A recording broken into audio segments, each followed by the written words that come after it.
Hi friends, welcome to our channel. பாண்டவர்களே கடைசி ஆள், ஆனால் அறிவில் முதல் ஆள்.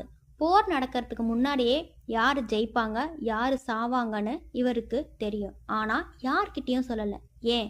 இவர் தான் சகாதேவன். நகுலனோட இரட்டை பிறவி மாதிரி அஸ்வினி தேவர்களை நினைச்சு வேண்டினதோ ஒரே பிரசவத்துல 2 பிள்ளைகள். முதல்ல நகுலன், அடுத்து சகாதேவன். இவருடைய பேரோட அர்த்தம் சகாதேவன், தேவர்களோட கூடவே இருப்பாரு, அதாவது தெய்வீக ஞானம் கொண்டவர் அப்படின்னு சொல்றாங்க.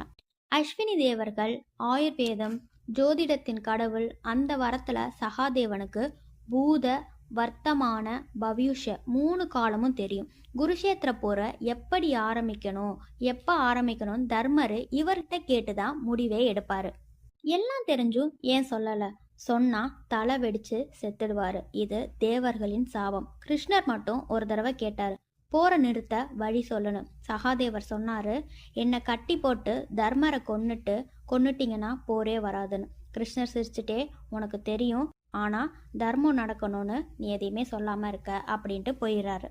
அஸ்வினி தேவர்கள் மருத்துவ கடவுள். அதனால ஆடு, மாடு, குதிரை எல்லாத்துக்குமே வைத்தியம் பார்ப்பாங்க. மனுஷங்களுக்கும் வைத்தியம் தெரியும். போர்ல காயம்பட்டவங்களுக்கு நம்மளுடைய சகாதேவன் தான் நிறைய மூலிகை வைத்தியம் செஞ்சாரு.